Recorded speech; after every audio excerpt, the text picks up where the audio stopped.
Talking about Professor B.N. Goswamy is much like talking about a heritage city.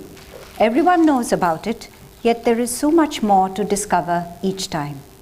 For who is not familiar with his prodigious knowledge about the world of art and letters, his phenomenal range of books on art history, and his lectures at prestigious centers of learning across the world? And yet there is the charm of rediscovery coupled with the amazement of another gem of erudition emerging. It is always inspiring to recall the milestones of Professor Goswamy's life. Academic excellence throughout his schooling and tertiary education, achieving the All India 10th rank into the IAS, then quitting the much sought-after administrative services for his abiding passion, the arts. The Department of Art History of Panjab University saw him enter its portals as a lecturer in the 60s, and it has held on to him as its Professor Emeritus. The Jawaharlal Nehru Fellowship, the Rietberg Award for Outstanding Research in Art History, the Padma Shri, and the Padma Bhushan. These are but a few of the many honors that Professor Goswamy has received. Acclaimed as an undisputed authority on Indian art, especially Pahari painting and painters at the courts of the Mughals and the Sikhs, he has penned more than 15 books on subjects ranging from miniature painting to Indian costumes of yore, ancient manuscripts and paintings in the treasure troves of the Sarabhai Foundation, the Goenka collection, etc.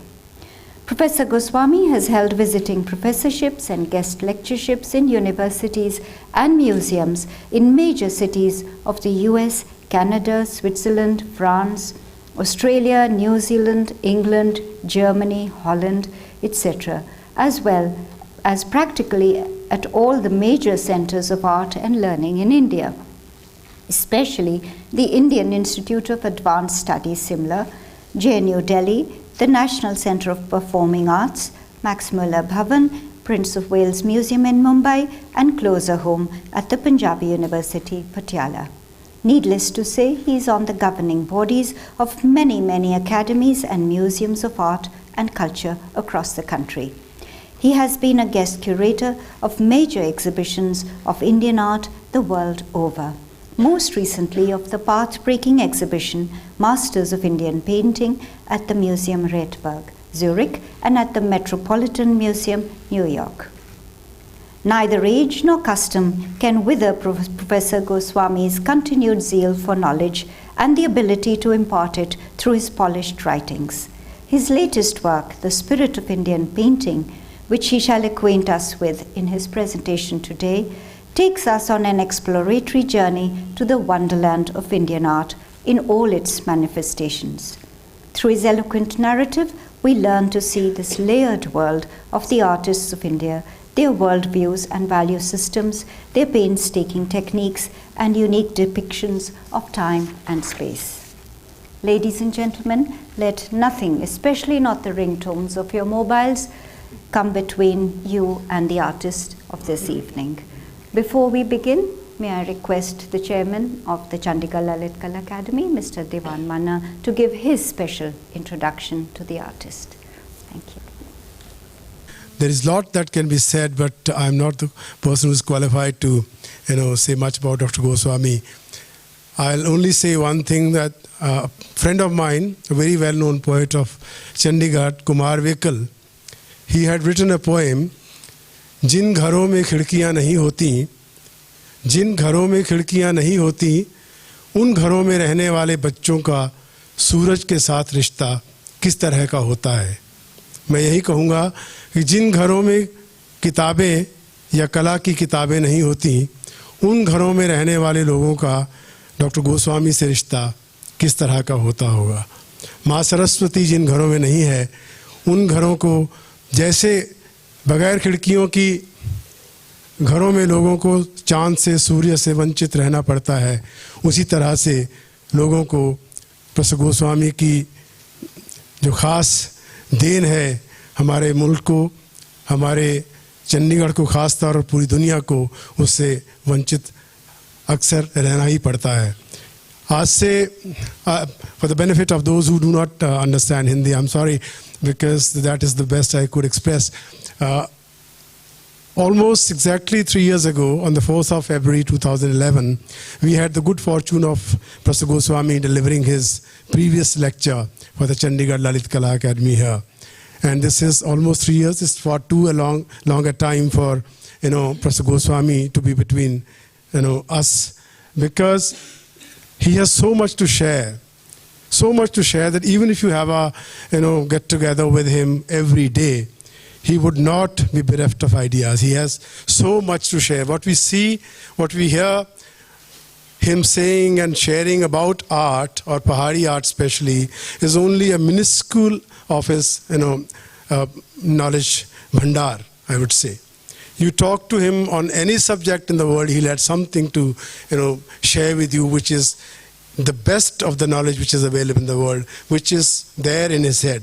This afternoon we were recording his video interview for YouTube and other things. And the anchor, Parul, she asked him about the book which is recently written. How did you reach that 100 paintings figure out of the millions of paintings available? And what he said was that he did not have to go to any museum, any other country, any other place, looking or searching for those, because the images were already in his head. He only had to search those images in his head to identify which are the 100 paintings which he is going to select for this particular book. So this is the kind of person we are going to face this evening. Thank you so much once again for your presence here. We are so very happy, so very glad that you have found out time this evening, cold evening. And Goswami ji ने भगवान को पता नहीं क्या पुण्य किए हैं कि देखिए सुबह तो लगता नहीं था, दोपहर में एकदम से धूप चटक पड़ी इनके आमद में. Professor Goswami.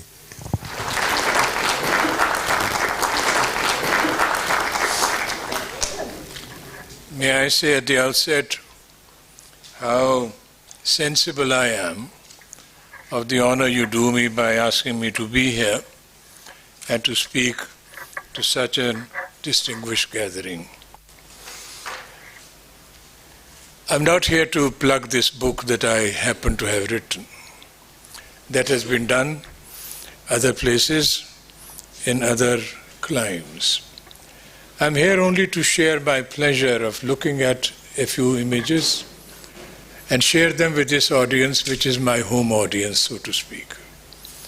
So therefore, I will not talk about the book itself, but I'm tempted to start with a little memory of mine. When books are launched, and this is not the launch of a book, all kinds of things happen. A veil is lifted, things are unwrapped, and so on and so forth. But I was present at a book launch not too long ago in Ahmedabad. It was an architect by the name of Popo, who lives in Auroville, whose book was being launched by the distinguished architect Balkrishna Doshi.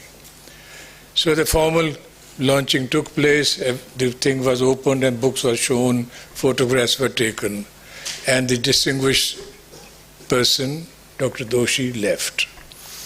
And Popo was a little uncomfortable. He says, that's not a book launch. So we all were wondering what he was doing. He had prepared some kind of a contraption. He called 4 of his students, and it had strings, elastic strings on 4 sides, and in the center of that there was a small piece of wood on which the book was placed, which he had written. Then he asked those boys and girls to pull the thing, and they pulled it, and the book went right up there, and so that's the launch, he said.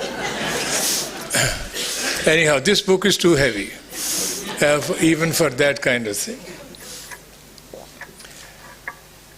I titled this lecture, A Layered World.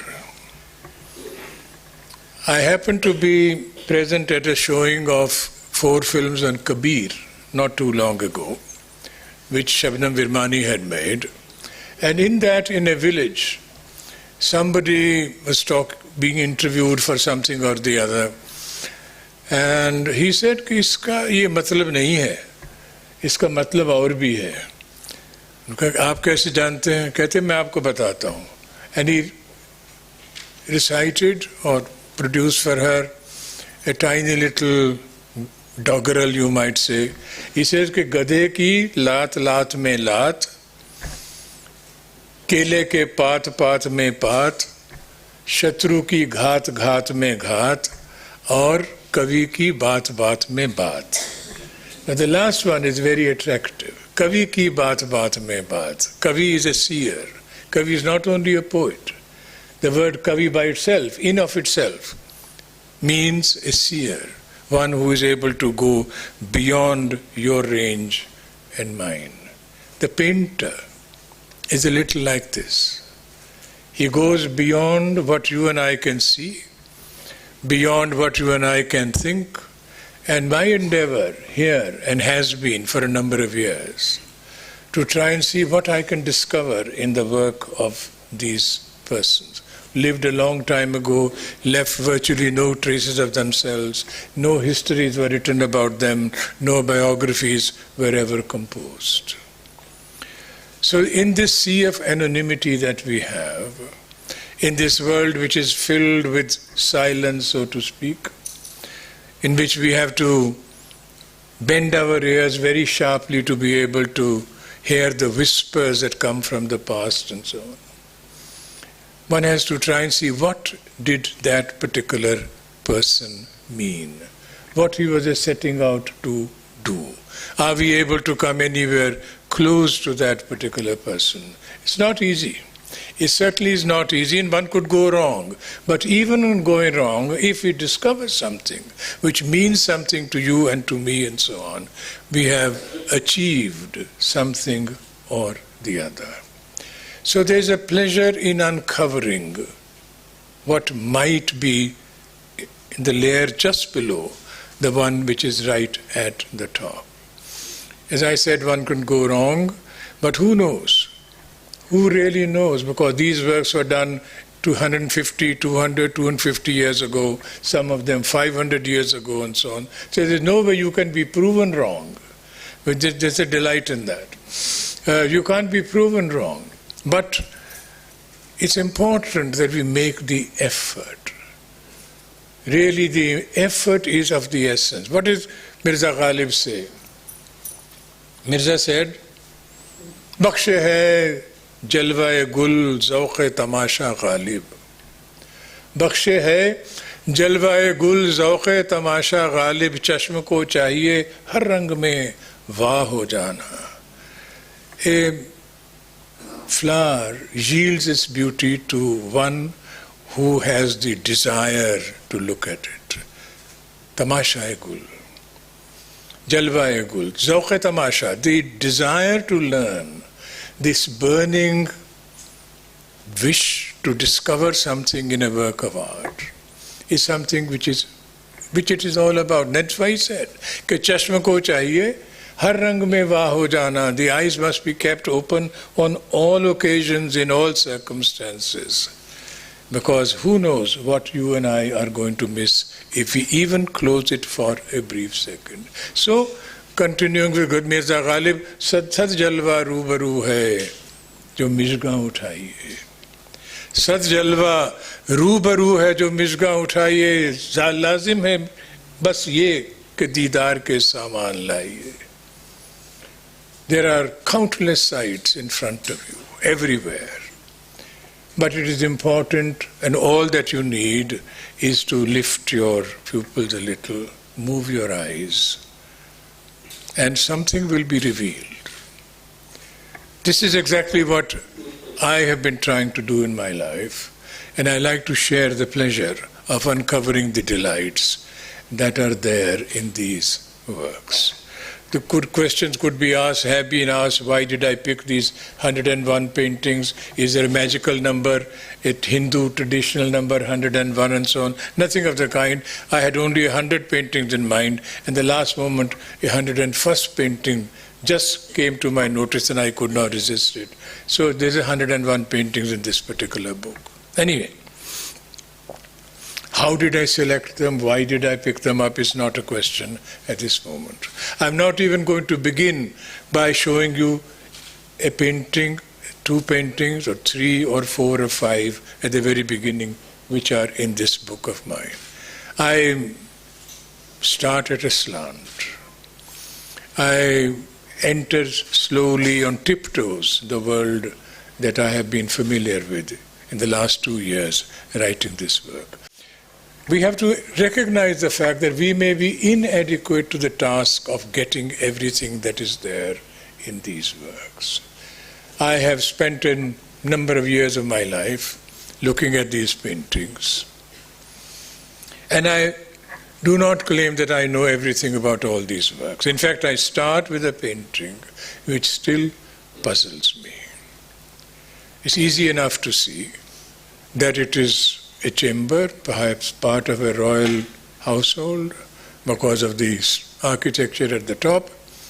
One also sees that inside it there are 3 lamps, each with 3 wicks, flames burning, not particularly bright or luminous, but there they are. But what does it mean? What are these lights doing? Is there a meaning to this that the painter had in his mind? I have no idea. I derive a certain amount of satisfaction in having deciphered the little inscription at the top, which says Deep 37. Deep, of course, a lamp. 37, the number obviously belonging to a series from which this particular painting comes. Puts me in mind of the idea that possibly it comes from a dream picture series. Swapna Darshan is a theme in India. You'd have a dream and you want somebody to analyze it or make it the subject of some prediction, some augury. We don't know. This is the best guess that I have, but I could be proven wrong the very minute that I am speaking this particular word. I don't know, but I'm drawn to the painting. I am irresistibly drawn to the painting because something in it speaks to me at a level that I cannot really exactly fathom. Next one, please. Here is a work of art, a piece of calligraphy, Arabic calligraphy, which has been done by a calligrapher of modern-day Syria. And this presents another problem to me. I know the Arabic script, the Persian script, reasonably well. And as I look at it, I am puzzled because I think I see the beginning of a letter, a jim or a dal here and so on. And suddenly as I think I have got a grip on it, it vanishes. It disappears in that plethora of strokes, curlicues, pigments, and so on. It poses a challenge to me. Each time I see it, I find that I am inadequate to the task of decoding, deciphering what this calligrapher had in his mind. Perhaps he had no text in mind. Perhaps he was just fooling around, playing around. It's possible. Next one, please. Sometimes we put paintings to different uses. This particular painting of demons in a cloud of unknowing. My friend Karl Khandalawala and I sometimes used to sit together and we thought we saw some art historians in this cloud of unknowing. And we would always keep pointing, this is so-and-so. No, he says, no, this is so-and-so. And so we can have fun with these. But it's a great painting that you and I are looking at. Not a deeper meaning to it, perhaps in the context of the Bhagavad Puran, from which series this comes, it has a different kind of meaning. Next one, please. But let's look at this. Sometimes help comes from completely unexpected sources. Now this Mughal painting, in which there is a group of, shall we say, cognoscenti, aficionado, seated together, some music goes on, and the person who's seated in the middle of the painting, not the one with his hands raised in the air, but next to him is Sheikh Sadi, the great Sufi poet of Iran. Sheikh Sadi is remembered and recited till today.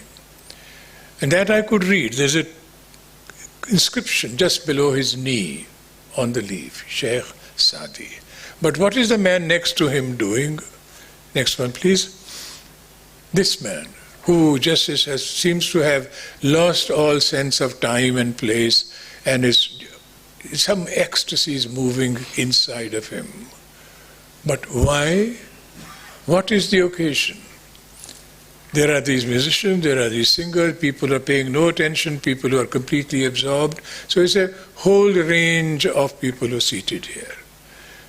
When I turned this painting on its back, I found a qata of Sheikh Sadi inscribed, in Persian of course, and I'd like to share it with you. Perhaps you'll have to forgive me, it's my home audience, as I said, and many of you may have seen many paintings of this kind, but fortunately for me, I draw some solace from the fact that nobody has exactly died of seeing the same picture twice. So please bear with me. Now, what is the qata at the back? The qata at the back is in Persian. It says, Gili khushbu dar hamam rozi. Gili khushbu dar hamam rozi. Rasid az daste mahbubi badastam. Badu gufta ke mushki ya abiri. Badu gufta ke mushki ya abiri ke man az bue dilaviz mastam. Bagufta man gili na cheez budam. Bagufta man gili na cheez budam valekin muddate bagul nishastam. Kamale ham nashi barman asar kard vagarna man hamu khakam ke hastam. Meaning what? Meaning one day, Sheikh Sadi writes, I was entering the public bath. There was only public baths at that particular time, 12th century.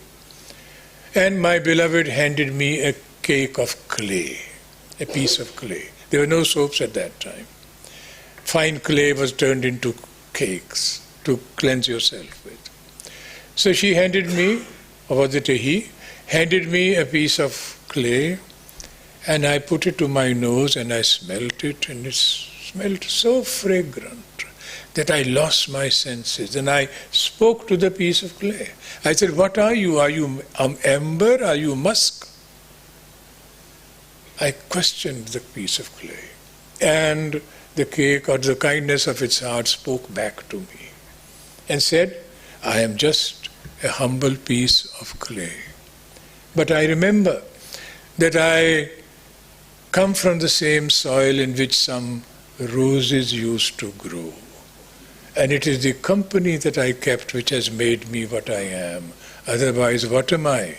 A fistful of dust, a piece of clay.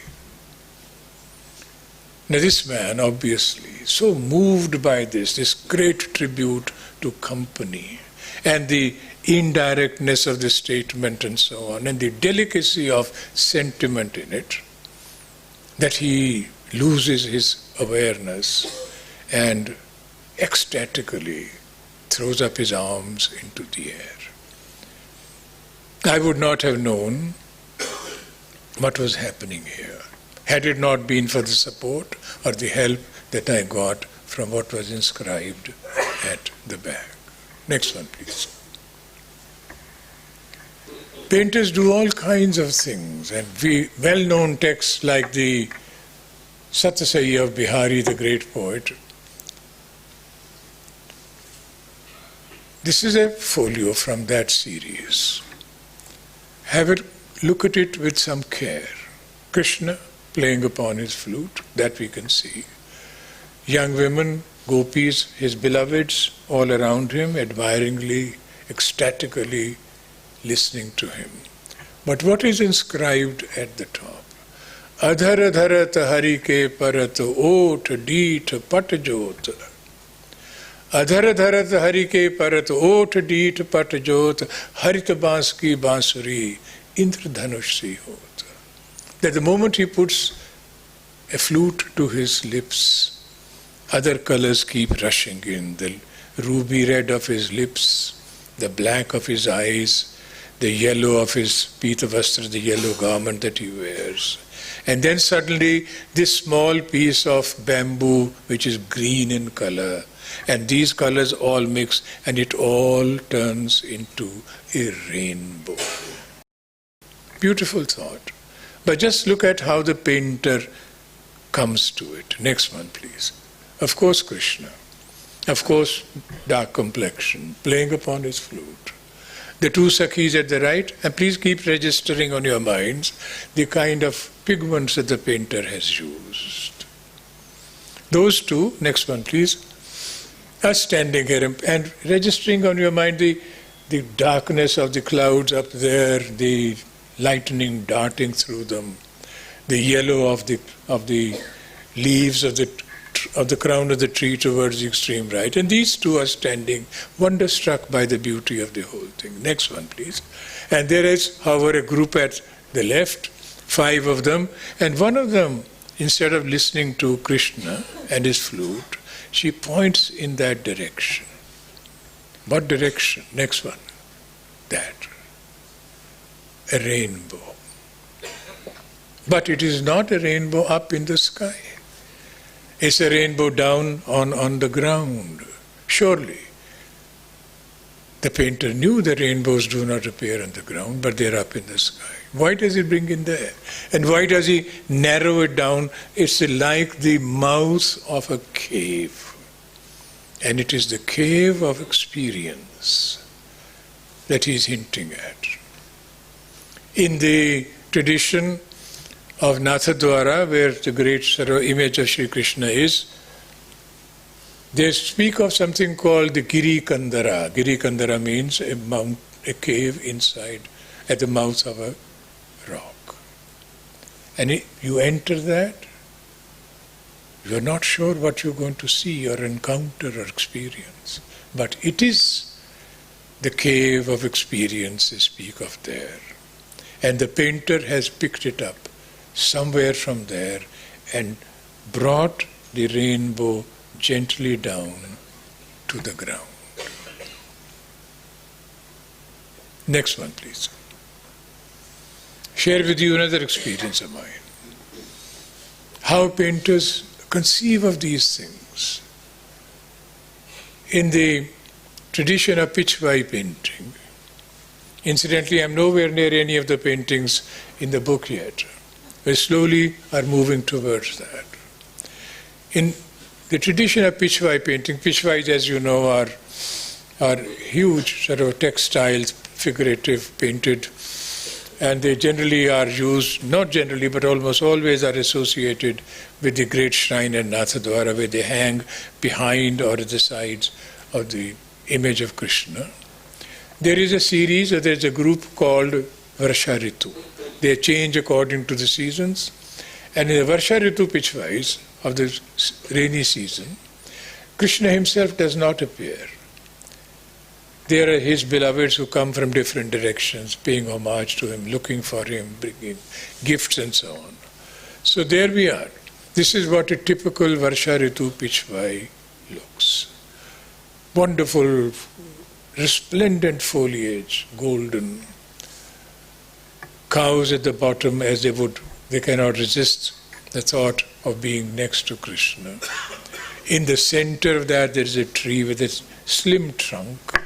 3 gopis on the right side and 3 on the left, carrying morchals or chamars and so on and so forth. But Krishna is not there. Normal Varsha Ritu Pichwai. Next one.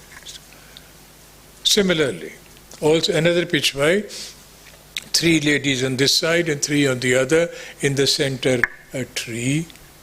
And if you start noticing now, the background is completely filled with tiny star-like flowers, which seem to be falling from the trees which are there.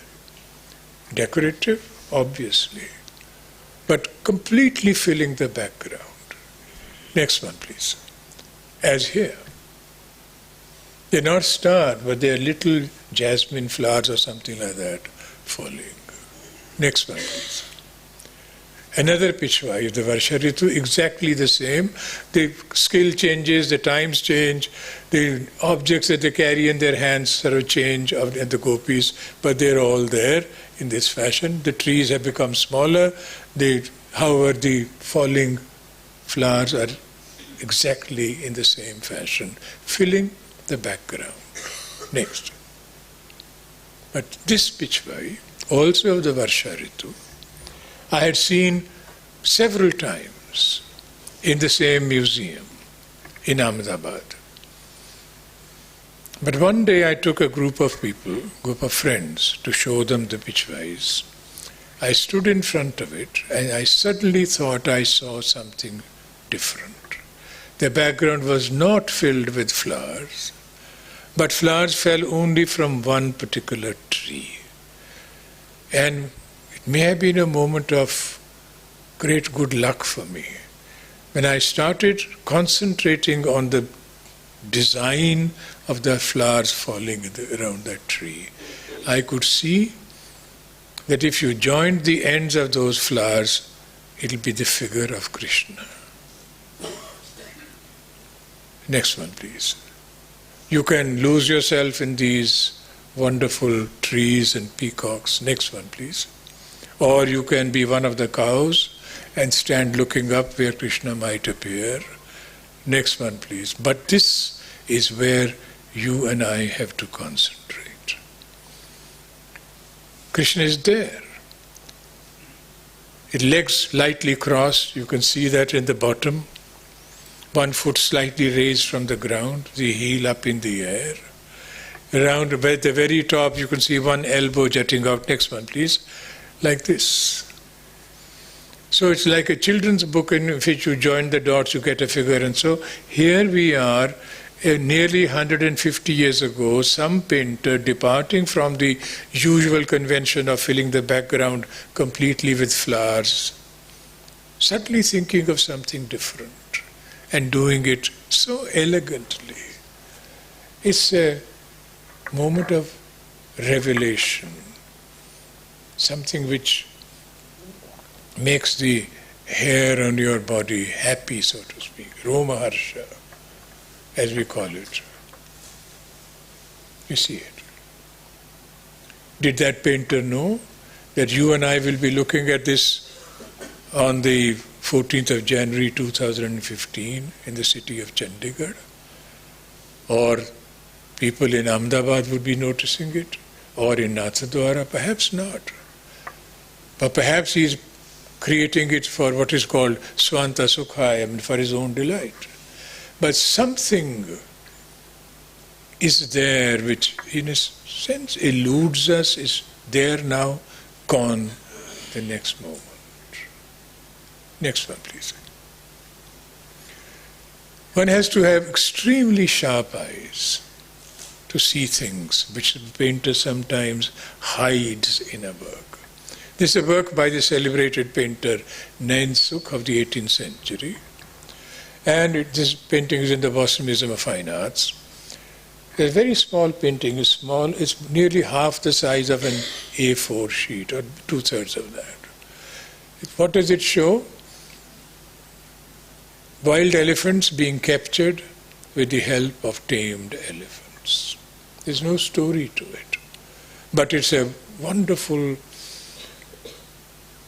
vista of landscape which we do not see very often in Indian painting. There's a great deal of, skull and blare and so on in the action there. In the far distance there is a lake in which elephants are bathing or sporting. And there is an enormous amount of noise. You can almost hear people throwing ropes on the back of the elephants, Mahabhat seated, so one of them is slipping off, and so next. You can, however, when you look at that, you miss out on some details, and I'll come back to this. Can you see? At the far in the distance, beyond that particular lake, under that tree at the extreme right, in the middle of the painting, there is a monkey seated. If you notice, a little above that particular monkey, there's another monkey walking toward that tree. And in the tree crown itself, there is a third monkey which is there. The eye cannot possibly, the bare eye cannot possibly see that monkey or those monkeys. Next one, please. Your eyes are ensnared by this completely. Next one, please. You start admiring the quality of draftsmanship this painter must have possessed. These figures who are on the backs of elephants running around at the bottom, tying the legs of this elephant or that and so. These are all very, very small. But these we can see. Next one, please.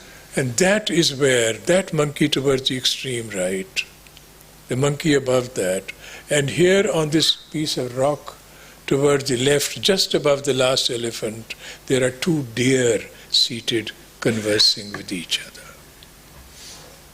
Why did Nansuk paint these? If you and I can't see it with the naked eye, if you and I have to enlarge it with our modern technology and blow it up, but why did he do it? Perhaps he was challenging himself. Or he had made a bet with some companion or something like that. We can't be sure. But the more you look, the more you see.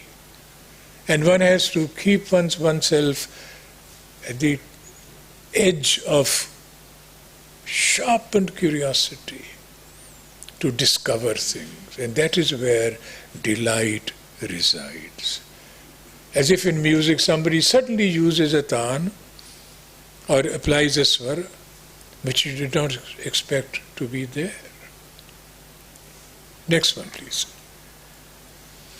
You have to struggle to make sense of some of these things. This colored drawing, which I saw in the family of a painter, strange drawing of a goddess standing on one leg, 15 arms, unevenly distributed, 9 on one side, 6 on the other, and there are names inscribed in these rough circles all around her, names of states, names of individuals. What does it all mean? I have published this more than once, and I have chanced my arm by saying that this is a diagram of the spread of the style of this particular family which painted this, and this goddess was the Ishta, the favored deity of that particular family. And it's a graphic rendering of the spread of the style of this family. Kangra, Guler, Nadaun, Jasrota, and so on. All of them written, the Basoli, the Tarpur, and then suddenly 3 names of Sikh patrons, Jassa Singh Ramgadiya, Jai Singh Kanhaiya, and Jai Singh's son Gurbaksh Singh. So 3 individuals for whom members of this family might have worked, and a large number of small Pahari states, which are names of which are inscribed in those rough circles. Next one, please. What do you make of this? This extraordinary painting from Assam. As abstract as you can get in early Indian art. Would you believe it if I were to tell you that this is the artist's envisioning, not imagination, envisioning of the original, the great cosmic mountain Meru. Meru is the center of the universe. And there are wonderful descriptions of how the world came into being in our Puranas. But the Meru Parvat stands in the center, but it's not one continuous rock, so to speak. It is in tiers, as you can see, one after the other. And on that Meru Parvat, around that Meru Parvat are there 4 other small mountains, also cosmic in nature, differently named, which give it support. And on those great mountains, 4 kinds of trees blossom. That's what the text says. The jambu, the mango, and so. So this is this painter's version of it. Now he has not seen it. Nobody has seen the origin of the universe. If I were to question the painter, how do you know this is Meru? And he could turn around and say, how do you know it is not Meru?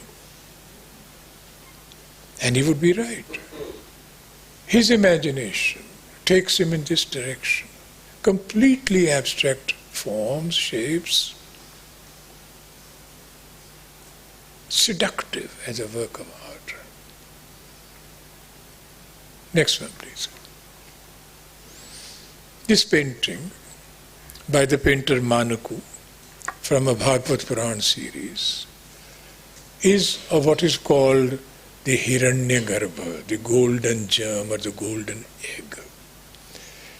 The beginnings of creation are a theme that many Puranas deal with. So the Hiranyagarbha, in the beginning, Brahma's egg came to settle on waters. And from this life began to develop. Notice one fact.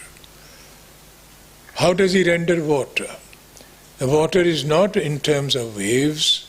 It is also, there is no end to it. It's shoreless. From end to end, water completely fills the folio. But there is another delight in it. This is how, if the painting were laid absolutely flat on the ground or on your table, and you photographed it, this is how it would seem. But paintings were not laid flat. They were always meant to be held in the hand and moved a little, brought closer, or moved, the angle changes and so on. And this is what happens. Next one, please. When you move it ever so slightly, this is the sight you see. It really is the golden egg. It really glistens like pure gold, Hiranya. And the treatment of water all around it is not of you. When water comes to your mind, you think of it as being making waves. These are walls, so to speak, from one end to the other. And what do they remind you of? They remind you of the rings of time which are formed on wood, the trees as they grow. All dendrologists know how to read the age of a tree. It is the timelessness of this happening that the painter must have had in his mind. I think it's one of the greatest paintings that Manaku painted, 1740 or so. So what is it that I'm driving at? That you have to enter the work of art, that you have to be a participant in the painter's vision to the extent that you can manage it, that there are hidden things in these paintings that we did not suspect were there, they come as a surprise, as delights. So there is much at the end of some little effort, some utsaha, some spark of energy that we, you and I, need to bring to the act of viewing. Next one, please. Painting from Patiala. The procession of Maharaja Narendra Singh. Maharaja Narendra Singh, mid-19th century, was one of the great rulers of Patiala. And you see this, it's a fairly large painting, about this size, compared to the small miniature paintings that we ordinarily see. And we see towards the extreme right that great big elephant. It's not one elephant, but one after another, after another, after another. These mountain-like forms. And the Maharaja is seated in the elephant, which is the tallest of them all, over there. So the painting has been spoken of as the procession of Maharaja Narendra Singh. And one would take that for granted. It is a procession. There are all these soldiers, all these horsemen, all kinds of people in the background of the walled city of Patiala, and there are all those carriages being carried out. You imagine that the Maharaja is out for a hunt, and his retinue is following him. Next one, please. But there's more to see. Now your eyes concentrate upon the Maharaja. There is a Mahavat, an elephant driver sitting in front of him on that golden howdah, who's waving a charmer, a fly whisk, held up in his hand. He's not doing it on the Maharaja. So what is that charmer for? The royal insignia of a fly whisk is behind the Maharaja. A man is holding a charmer made of, not a charmer, but a morchal made of peacock's feathers. On the next elephant is the Maharaja's brother, the Kumar Sahib, and there are all these people down here. Next one, please. And you start, I'm sorry, this slightly faded, but this is what you see. The eye automatically travels here. Next one, please. And you start taking in all these men in European uniforms, and perhaps a person who was living at that particular time could have identified each individual by name, because they were all known. These are studied portraits. But you and I, in the midst of all this, getting completely, in a sense, caught up in this royal pageant, the pomp and circumstance and glory of the Maharaja. But you and I have missed something in this. Next one, please. These have registered upon our minds. Next. But what has not registered upon our minds is the fact that well ahead of the Maharaja, there's another series of elephants. And on the principal elephant, under a golden howdah, is a sacred book, the Adi Granth, placed there. So the Maharaja is not celebrating himself. The painting is all about not Maharaja Narendra Singh, even though he's a main character in the right half of the painting. It is the procession of the holy book. And the Maharaja, as a humble follower, follows respectfully at the back.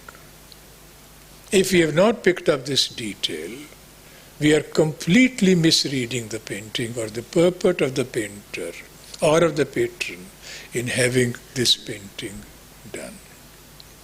That is what tells me again and again how alert you and I have to be to get the measure of things placed in that work, on each work. Next one, please. We need to start figuring out. This is a sketch from a painter's book, a leaf from a sketchbook of the painter, and we know that he's sharpening his brush, that he is also testing out the pigments and all the scrolleries and crisscross patterns that we have at the extreme right. But in that, he must have been doing that, and suddenly he must have picked up his one brush and drawn a figure of a young boy dancing. Who is he?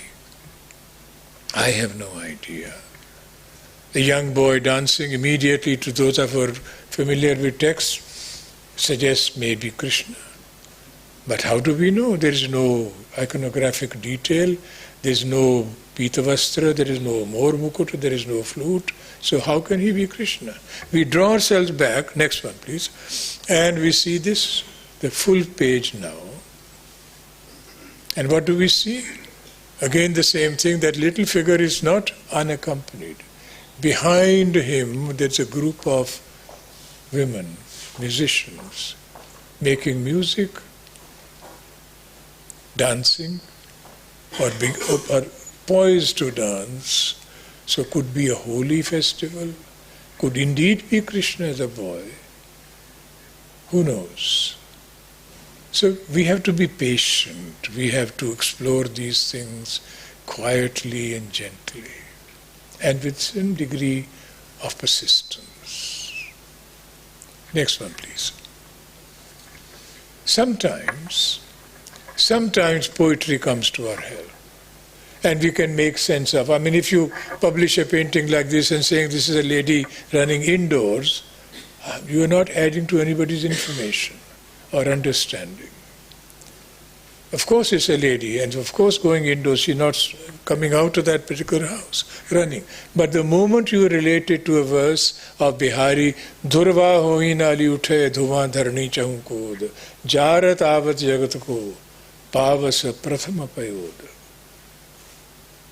It's Virani, a Nayaka, a young woman in love, separated from her lover.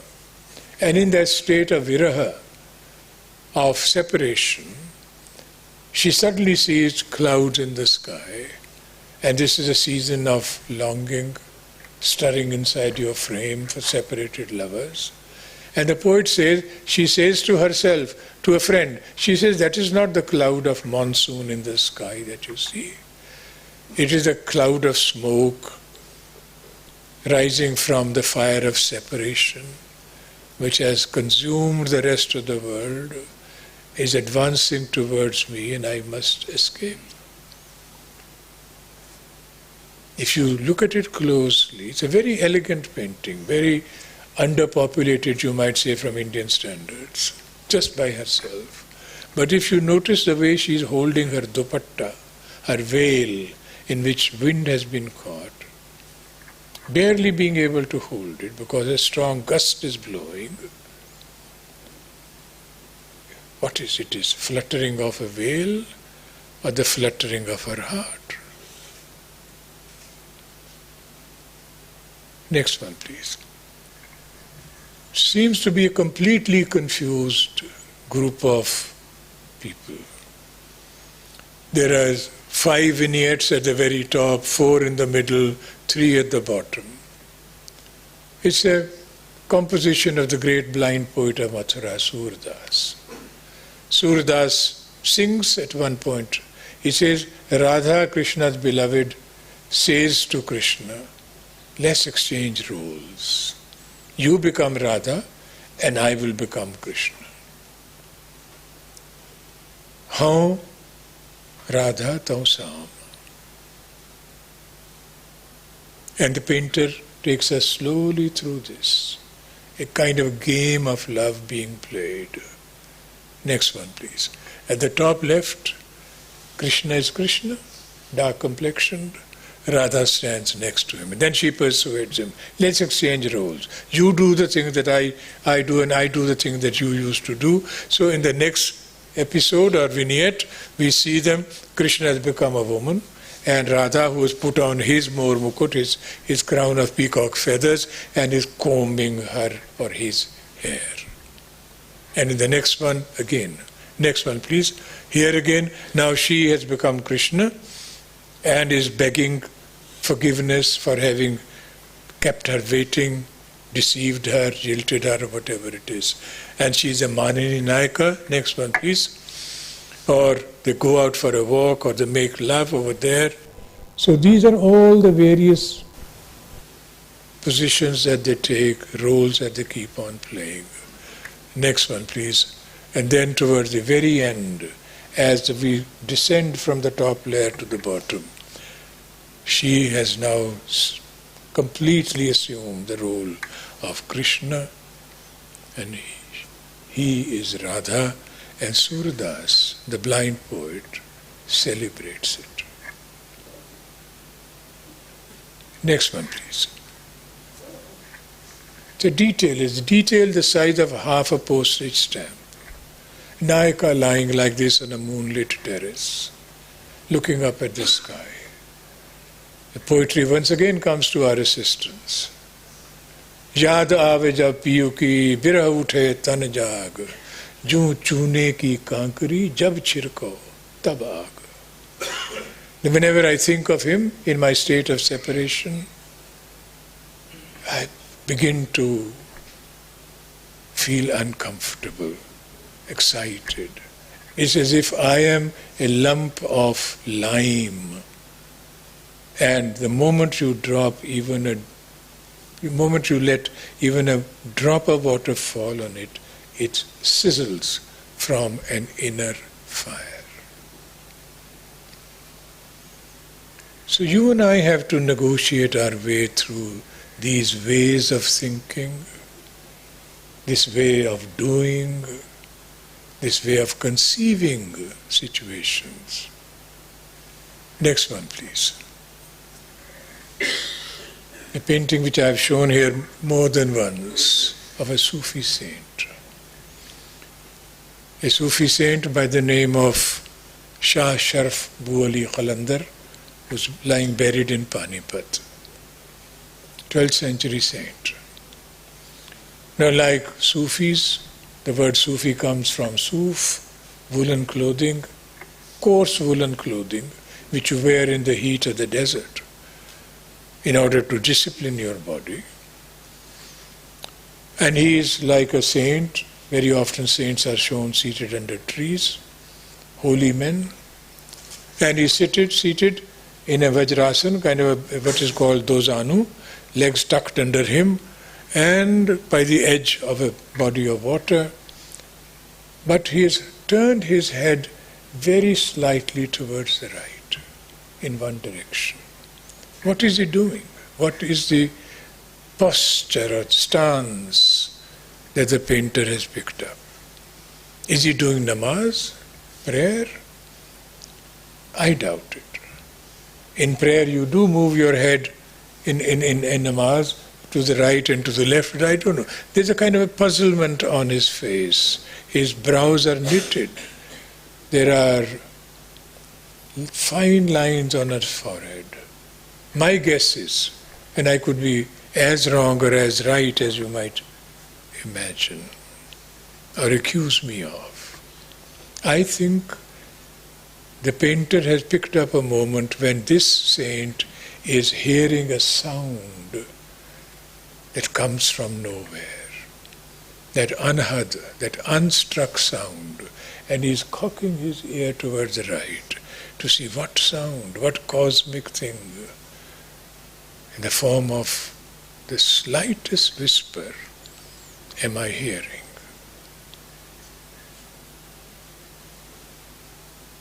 Next one, please. A series called the Chaur Panchashika, 50 stanzas of the Thief of Love. It's all recollection. The poet surreptitiously fell in love with the princess. The love was secret. The king, the father of the princess, did not know this. Their love was discovered, and the poet was sentenced to death. No questions asked. How dare he enter my apartments and fall in love with my daughter? Look at the difference in this station of life. But the poet, as he is proceeding towards the gallows, or being led towards the gallows, at each step he composes a verse, 50 verses. And at each step he is recollecting it. Till today I remember, Adyapi Smarami, right? I remember how she used to move out of her chamber, and as she moved towards the little cistern of water in which lotuses grew, and the bumblebees were all there, and the bumblebees she confused by her presence, because they could not decide whether to go to the lotuses or to hum around her lotus face. Superbly done. I mean, it's a negative sort of sense, but it's assault of color upon you and I, and the abstractions all over the place. But she, with her full breast, narrow waist, broad hips, classical description of a beautiful woman in Indian literature. As she moves, now you can start seeing the bumblebees encircling her head. Next one, please. Passionate love-making goes on in the night, in the Rasamanjari, but the Nayika has worn in the night buds of lotuses in her ears as ornaments. And as the dawn breaks, she is cleverer than her lover, so she does not want him to realize that it is dawn. So she quickly covers her ears with her veil so that he does not stop. paying attention to her. Rasamanjari. Next one, please. The Rasamanjari again. A Nayika who steps out in the middle of the night braving the perils of the night, darkness, rain, thunder and lightning. And a Sakhi, a companion of hers, wants to pull her back. And she says, no, if it's this kind of thing doesn't threaten me, what does it mean to the likes of us, single-minded as we are? And so she keeps moving. Unfortunately, you may not be able to see, but as she takes the last step that we see here, having hitched up her skirt a little to keep her clothing getting wet, the rain suddenly stops. There, in the middle of the painting. What is magical about this particular painting is something I can't photograph, could not. That is, in the background, the painter sometimes used to use little beetle wing cases, and he used to apply them on various parts of the ornaments and so on, so that when they are wonderful, they gleam and glisten. But he has taken these beetle wing cases and cut them into fine smithereens and scattered them all over the background. So when you move the painting ever so slightly, they shine and glow and glisten in that moist night. Next one, please. When you come to Mughal painting, wonderful portrait of Jahangir looking at a portrait of his father. Why a painting within a painting? On the one hand, there is this great hubris about his stance. There is this wonderful, elegant sort of clothing that he wears, all gold and brocade and so on. But he's looking at the portrait of his father. You and I have to remember that in the last 5 years of his life, that is Akbar's life, Jahangir had rebelled against his father, set up independent court at Allahabad. But 5 years later, the emperor died and Jahangir took the throne over. But some sense of guilt must have lingered in his mind. So he must have asked the painter to make a painting of me looking at the portrait of my departed father. That is the sense I see in this. Next one, please.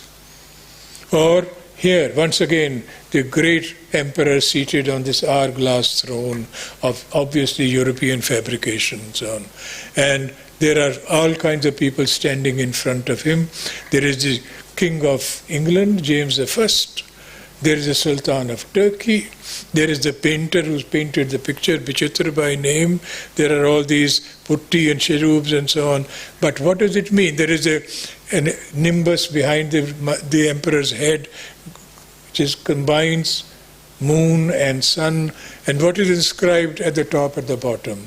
Padshah Surato Maniyaz Lutfela, Shah Nuruddin Jahangir, Ibn Akbar Padshah, Garche Dar Surat Shah Darand Dar Pishe Qayam, Leek Dar Mayani, Badarvisha Kunat Daim Nigah. This emperor, the poet says, a verse obviously composed for this particular painting. He is a king not only in appearance but inside his heart. Surat and Mani. This man, Nuruddin Jahangir, son of Akbar Padshah, even though in appearance the mightiest of the world stand in front of him at the foot of his throne, in effect or in truth, in Dharmani, his eye always falls upon the saintly and the holy. That is why that Sheikh, who is about to receive a book as a mark of imperial favor, levels, layers, all come together in a magnificent painting like this. Next one, please. Jahangir had heard that there's a great Hindu saint by the name of Jadrup. He said, I heard that he was in Ujjain and that he lives completely without any clothes in the little hole in the rock. But he's a knower. He knows Vedanta. And so he said, I wanted to go to him and discuss things with him. So this is a painting of Jahangir visiting Jadrup. Notice the way the painter sets it up. All the royal retinue is left there. Just below, in the lower part, there is a kind of screen of trees. Then the emperor walks up to that particular point. Next one, please. And we see him seated next to Jadrup. A mere skeleton, as it were, a tiny little loincloth covering his nakedness and the thing. But the painter is asking you and me a question.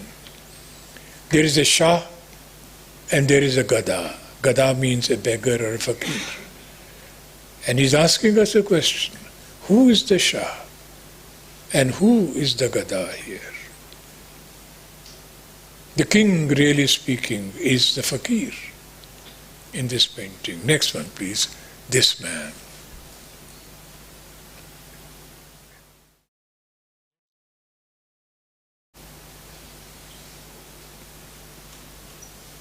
Again, looks like as if it's a group of confused women doing all kinds of things. But it is a leaf from the Bhagavad Puran. Krishna, the lover of these gopis, has disappeared from their midst. And instead of asking each other, instead of asking the trees and the animals around them, where has the Lord gone? One of them has this bright idea, let's enact the great deeds of our lover, Krishna. So this is an enactment you and I are seeing. I take you through this. Next. It's not a scene of intimacy between two women. One of them has assumed the role of the demoness Putana, and the other one is Krishna, sucking at her poisoned breast. Next, one of them assumed the role of that Ukhal to which Krishna has been tied, and one of them assumes the role of Yashoda, the chastising rod in her hand. Next one, please. One of them becomes Krishna, playing upon the flute, and the other women who are playing, enacting the role of women who are drawn to his flute and are being dragged away by jealous sisters-in-law or mothers-in-law and so on like that. Next, one of them throws up a dupatta in the air and becomes the Govardhan-dhari, lifting the Mount Govardhan. Next, but this is irresistible as a detail. One of them takes off her blue veil, throws up in the ground, and it becomes like the serpent Kaliya, whom he had mastered, and begins to dance on it. Next one, please. Krishna has refused to come back. He sends his friend Uddhava and says to go tell the gopis, I'm no longer coming back. Uddhava has a very tough task because the gopis are desperately in love with him. So he comes back and he starts speaking to them about how they should detach themselves, how they should now meditate or concentrate upon the finer things of life and so on. And the gopis turn around and say, what nonsense are you speaking of? What does this philosophy mean to her? Uddhava, कोयल कूजत कानन तुम हमको उपदेश करो हो भसन भगवान. There's coils are in the garden. I mean, the season of longing is here, and you are preaching to us that you put your ashes on your foreheads and become sannyasinis like this. And one of them, Uddhava is seen twice. Next one, please. Now, as he comes, there are these women who have argued with him. Uddhava, man nahi 10-20. We don't have 20 hearts or 10 hearts. Only one heart do we have, each of us. And he's the one who took it away. So he's trying to his best. Next one, please. Two of them take them to a spot. He said, look, he left his footprints here. It's a promise of his return. How can he tell us that he's not coming back? Next one, please. And one of them says to Uddhava, all right, this philosophy that you are speaking to us of is fine, is good. But tell me, Next one, please. Talk about this philosophy to that cow who stands there, craned neck, waiting for her master. Where the cow is standing, it's up to you and to me to decide. On a cloud, on a rock, on a mushroom, doesn't really matter. But there she is with her craned neck, waiting for him. The magic of this picture comes alive when you look at this particular detail. Next one, please. One of the most widely published paintings from the whole range of Indian art. Geet Govind. In the beginning of that great poem of Jayadev, Krishna's foster father, Nanda, who has gone to the fields along with his companions, the gopas and the cows, and suddenly a thunderstorm starts brewing, and he says to Radha, who's a little older in the story than Krishna, this boy is going to get afraid, pointing to Krishna. Take him home. And as Radha and Krishna start walking back home, the poet says, on the bank of the river Yamuna, their love began to unfold. Unfolding is the point here. Exquisitely done painting. Yamuna flows quietly in the background. Stars have begun to appear. The palm trees stand like stern sentinels in the back and so on. And the two lovers in the heart of the painting. Next one, please. Next, there we are. Time, the painter tells us, is successful in telling us, communicating to us, has come to a stop for these two. The world has lost all meaning, is shut out from their presence. Next one, please. But something that we did not notice to begin with, which we need to, it's a detail from the same painting, is the manner in which the painter is using these trees. Far in the distance, split trunks. Move towards the right, the trunks have become a little closer. Next one, please.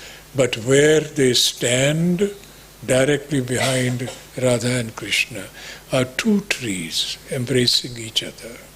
One dark and the other lighter in bark. Radha, golden, Krishna, dark as the cloud.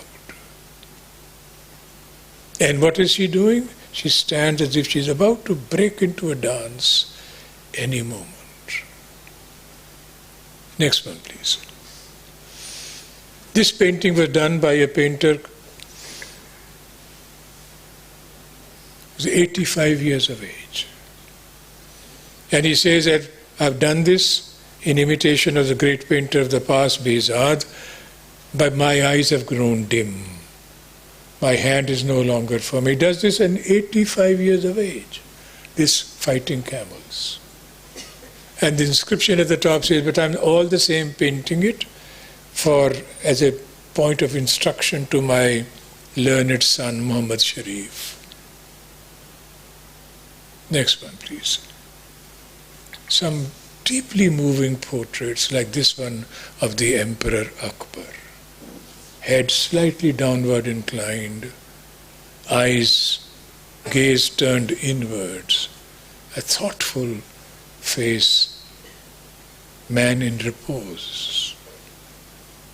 Next one, please. Or this portrait of a dying man, which is one of the most celebrated of all Indian portraits. Inayat Khan, who had taken to drugs, came back to Jahangir's court. Jahangir was so struck by his appearance, he called in the painters, take a likeness of him. And there he is, reduced to a skeleton, bag of bones, eyes completely glazed over, not seeing anything, hands like spindles, fingers like spindles. And there he is. And the emperor says in his memoir, I am happy that this portrait was taken because the day after this image was made, he traveled the road to non-existence. He died. Next one, please.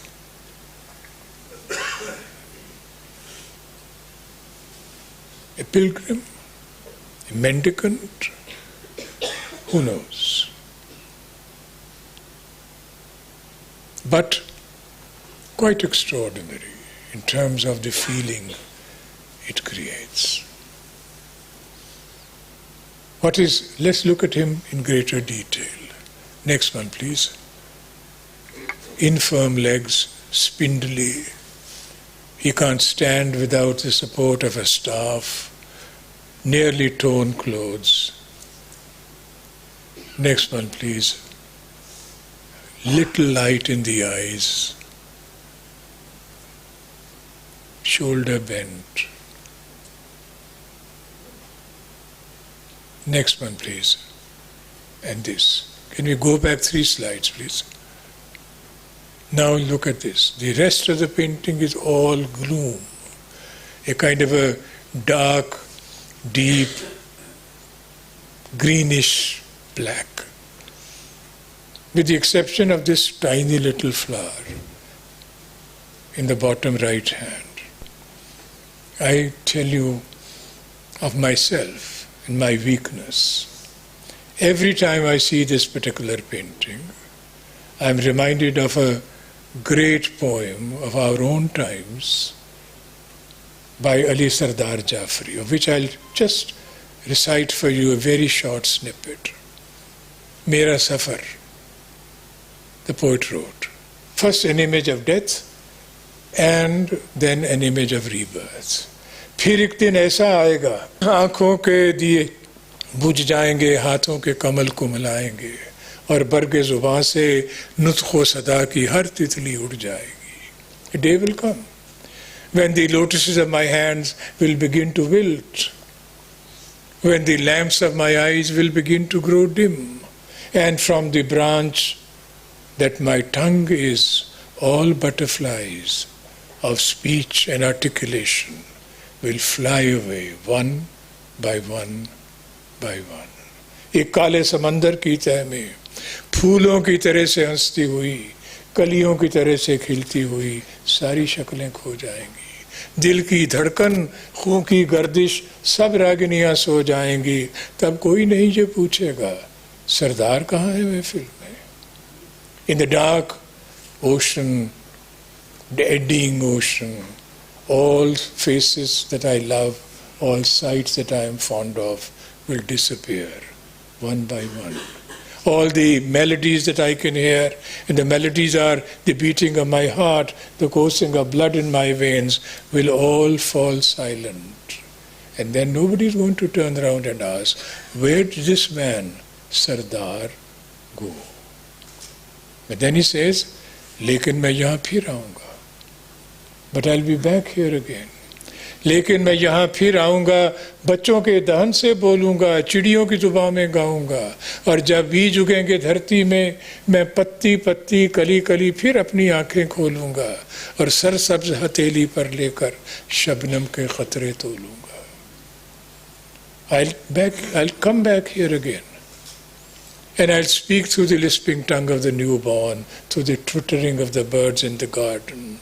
And when seeds that have been sown and plants start shooting forth and tease the surface of the soil with their tiny hands, I'll come out and look at the world with these fresh eyes. And I shall take dewdrops on the palm of my hand and make them move. जाड़ों की हवाएं दामन में जब फसलें खिज़ा को लाएंगी, राहों के जवां कदमों के तले सूखे हुए पत्तों से मेरे चलने की सदाएं आएंगी. आकाश की नीली सब झीलें, धरती की सुनहरी सब नदियां हस्ती से मेरी भर जाएंगी. I will not be alone. I mean, I'll be a universal spirit, so to speak. When the young feet walk on these pavements and dried leaves that have fallen from trees make crunching sounds, it is the sound of my feet that you will hear. All the blue lakes that are in the skies, the golden rivers that flow in our land will be filled with my existence. तब सारा ज़माना देखेगा, हर किस्सा मेरा अफसाना है, हर आशिक है सरदार यहाँ, हर माशूका सुल्ताना है. All stories will be told will be mine. The whole world will see then. Every lover bears my name, Sardar, and every beloved bears the name of my beloved wife, Sultana. Then he goes on to say, what am I? I am just a dude, I am just a drop that is quivering on the lip of the carafe of the past, about to pour into the goblet of the future. I am a fugitive moment in this wonder house of time. मैं सोता हूँ और जागता हूँ और जाग के फिर सो जाता हूँ. सदियों का पुराना खेल हूँ मैं मर के अमर हो जाता हूँ. What is he saying? मेरा सफर, my journey, from nowhere to nowhere, from death to rebirth, from individual to universal being and so on. That is exactly why this poem, this painting reminds me of that poem, because this tiny little flowering shrub in the bottom right hand of this painting is, or is it not, the promise of return? I don't know. But I claim for myself the privilege, and I delight in the fact that I'm able to summon to my mind this great poem of our times and see across time and space this vision of the painter Abul Hassan join the vision of Ali Sardar Jafri and fuse in my mind. I look at these. There are a number of other slides, but in decency I should close. But may I, before closing, thank the Lalit Kala Akademi, thank Mr. Diwan Manna, and all of you friends who took the time out to be here. Thank you very much.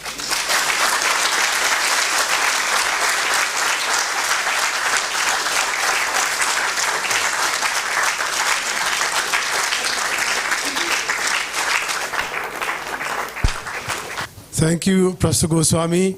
It was indeed, once again, one of those wonderful evenings when we had the opportunity of listening to him in this very hall. As you remember, as you know, we have shared with you many times that when this city, this modern city, this planned city was built on this land of Harappan civilization by one of the most modernist architects of the last century, Le Corbusier.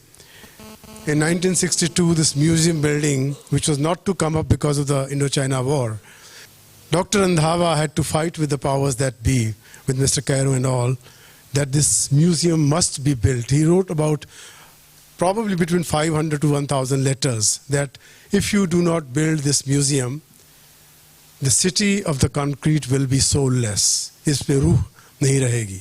रूह डालने के लिए इस museum की ज़रूरत है.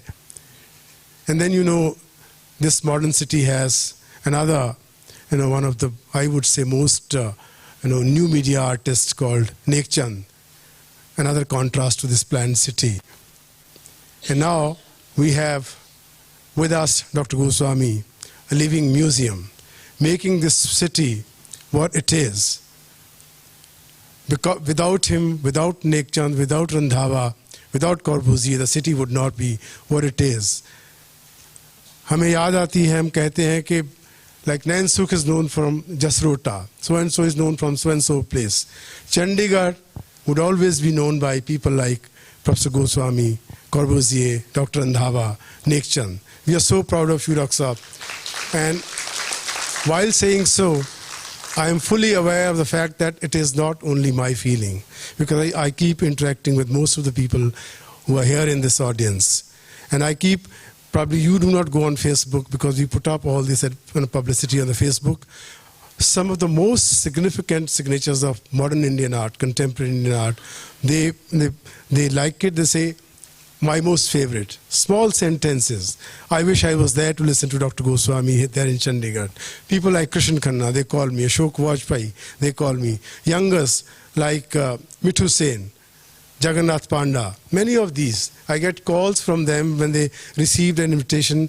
What an opportunity they have missed. Although they have listened to this lecture, at other places, but they still want to come and see it. We are so very happy and fortunate and thankful to you that you spared this time, but I'll take this promise from you that you would not take too long this time to share another lecture with us, because next time I've been asking him and requesting him that maybe he can speak on just one painting, one evening, which will be wonderful, because when he goes into detail, here he's taking care of the others, feelings that people are in a hurry, the elderly people who need to go home, some people need to go to the washroom or something like that. But once he knows there's an audience which is willing to listen to him, each and every moment, har lamha, you can really glue yourself to that thought. He is such a personality which we all know. I should not really brag about it. Thank you, Dr. Saab. This book is there outside, which Penguin India has given a special discount for this very evening. It is being sold at 1250 rupees. And let me share with you, this big Granth is only priced for 1500 rupees, normal price, because it has been sponsored by many people thinking that this book must come out at a reasonable price, which ordinary people, with students, people who cannot afford to buy, they can also buy this book. I would say this is an opportunity to buy and get it signed by Dr. Goswamy. I'm sure he's fond of writing. He would not be, tired of signing these books. Thank you so much.